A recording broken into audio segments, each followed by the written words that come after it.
Hey, grade 9s, here is outcome 3 notes for space. So stronger eyes and better numbers. So throughout ancient times, people were limited to their observations using only their eyes. Astronomy made a huge leap forward with the invention of the telescope. Okay, so now a telescope is a device used to magnify objects at great distances. It has two parts. It has an objective lens and it has an ocular lens. The objective lens looks at the object. The ocular lens is the one that you put your eye up to. Now, the ocular lens, the objective lens is always bigger and thicker, and the ocular lens is thinner. And if you wanted to calculate magnification, what you would do is you take the objective focal length and the ocular focal length and divide them. So if the objective is 10 centimeters and the ocular is 2 centimeters, 10 divided by 2 would give you 5 magnification. Or if the objective is 100 and the ocular is 2, 100 divided by 2 gives you 50 times magnification. As I said earlier, the objective lens is a larger one at the front of the telescope. The ocular lens, or the eyepiece, is the ones through which you look through. And Hans Lippershey was the person who invented the telescope in 1608, and later that century, Galileo improved it and turned it and looked to the heavens. And with the telescope, they were able to see, like, the moon is not a smooth crystal like they thought. They could see the blemishes, so the craters, and they could also see there were parts where the shadows got longer and shorter, so that proved that there was mountains on the moon. Galileo also looked at the sun and he saw spots, and he saw a spot here one day and then there the next and there the next and there the next. The spot disappeared for a few days and it showed up on the other side. That proved that the sun was actually rotating. They looked at Jupiter and they saw four stars that seemed to go back and forth. Well, from his frame of reference, that's what he saw. But really, if you're looking at it from the top, you'd be able to see that those are actually moons that he saw that were moving around it. Okay, and then we could also look at Centaurus A. Now, Galileo improved the design of the telescope, and with it, he was actually able to prove the sun-centered model, and that eventually had him excommunicated and house arrest because to talk against the sun-centered model was essentially to talk against the church and God. And so you could be tried. That was during the Spanish Inquisition time. And if convicted as a heretic, you could be burnt at the center of town. They gave him leniency. The Pope gave him house arrest as opposed to killing him. So resolving power. So you know about resolution with cameras. Same thing with telescopes. Resolution is how sharp the image is. And of course, higher resolution means you can magnify things better. So if you want to have more resolving power, it's the objective lens. A small diameter objective lens can magnify as much as you want, but if you want to see more detail, you need to have a big objective lens. Okay, and so the larger objective lens produces way more detail. Not only that, you get double benefit by making a bigger objective lens. You get more resolution and you get more magnification as well. Okay, and then here are the three kinds of telescopes. There's a refracting telescope, and here you can see there's the objective lens and there's the eyepiece. This is a very simple one. Great thing about this, lots of resolution. Okay? And there's the eyepiece of the ocular lens. There's the aperture of the opening. The limitation is magnification on this one. You're limited by taking these two and dividing them. The reflecting telescope can produce way more magnification. The limiting factor here is the resolution is not as high. And so here you can see it's a reflecting telescope because it's got mirrors in it, and there's the eyepiece on the side. The aperture is still where the light enters. Okay, now, best telescope, combine both of them. So you need lenses and mirrors, and that's called a combination telescope. And so you get the best of both worlds. You get more magnification and more resolution. So there's the eyepiece. There's your secondary mirror. Sorry, I didn't point out the secondary mirror in the above one. So there's your objective mirror, your secondary mirror. You still need an eyepiece in this case. And same thing here. You still need an eyepiece, but then you have two sets of mirrors. Okay, and so now that we have telescopes, we want to design even better telescopes. And so over the past 2 centuries, astronomers have built bigger telescopes to look deeper into space. And like in 1773, Herschel discovers the planet Uranus using a large reflecting telescope. And so here, I know in this picture, that's like a big garden shed. And these are ladders. So you actually had to go up on the ladder to adjust it. This was a huge telescope. Kepler also discovered methane's moons and Saturn's moon and the 2 moons of Uranus at the end of the 19th century. Here is an artist's rendition of the largest optical telescope that they're looking to build, and it's high up so that there's not so much clouds in the way and not so much dust, and that will be able to see very far into space.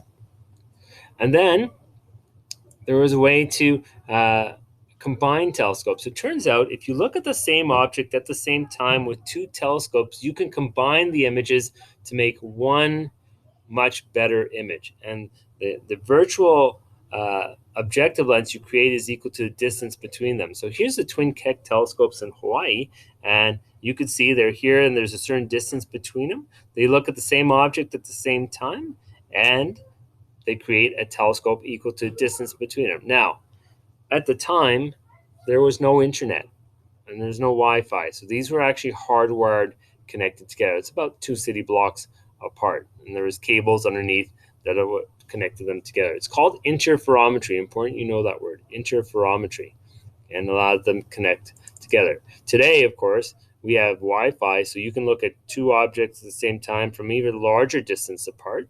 And we have more accurate timing. So put those together, we can actually make virtual telescopes bigger than our planet.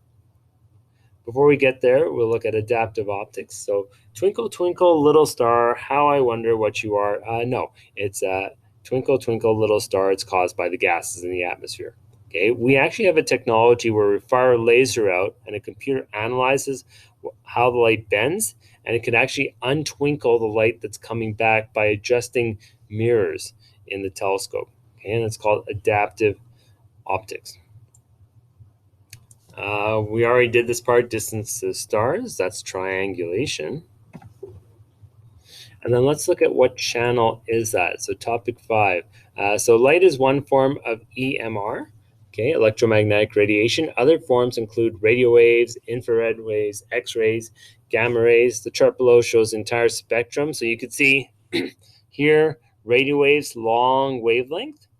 Here, gamma rays, very short wavelength, but the frequency here would be high because there's many waves per second. The frequency here would be low. You've probably seen the famous equation E equals mc squared. C is the speed of light, 300,000 kilometers per second, or 3 times 10 to the 8 meters per second. That number will become really common to you guys who go on to do physics in grade 12. Okay, and so here's the thing. Radio waves are so long that they can actually pass through things like mountains and dust.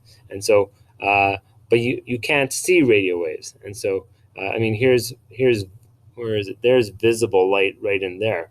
And so the cool thing about radio waves is because it can pass through things, there's basically a curtain of dust through which we can't see through in space, but the radio waves can pass through it. So we can analyze what kind of radio objects are behind it. And so that was the next step in astronomy, was the invention of the radio telescope.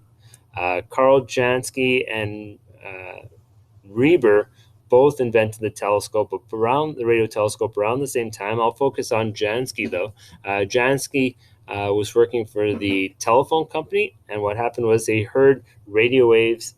The telephones were all staticky, and Karl Jansky was hired to study the problem, and he noticed that as certain stars rose and other ones set at the night, the hissing and the popping on the phone conversations changed. So he let the phone company know that these were radio waves from space that are causing this problem. And then once he solved that problem, he actually went ahead and built his own radio telescope to listen to radio objects in space. Now, what puts out radio waves in space? Lots of things.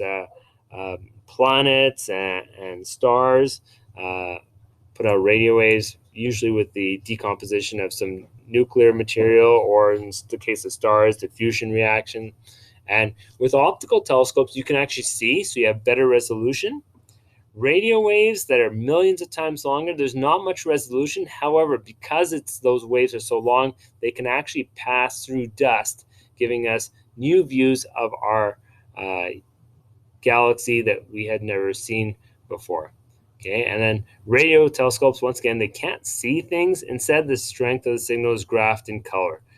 Weakest signals are blue, green, yellow, red, and white are the strongest. So in your textbook, there's a picture of page 395. There's a radio image of Centaurus A. There is one of the largest radio telescopes ever built. So you can see, why do they have to be so big? Because they have to collect these radio waves that are, so long. And as radio telescopes improve, astronomers can make optical connections between what they could see with their optical telescopes and the radio telescope. So here is a radio telescope. This is an optical picture. So this is what person sees with looking through a telescope. And then here in the center, you can't see through that because there's such an intense dust cloud. However, when we scan it, we see there's something that puts out lots and lots of radio waves. And we've figured out that that's actually a nursery where stars are being born, and it's putting out all this radio wave, but we can't see it because it's covered by that curtain of dust.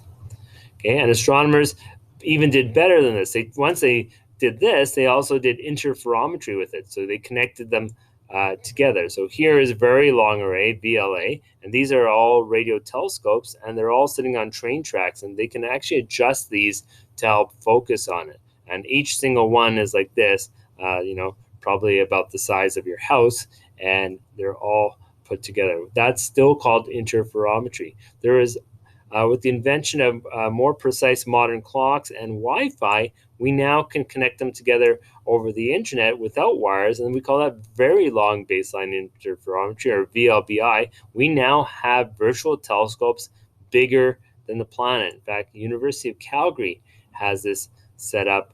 So it has a satellite up in orbit, and it has a few spots on Earth, and they connect them together, and they can actually then focus it on certain parts of space and see what kind of radio waves are coming from it.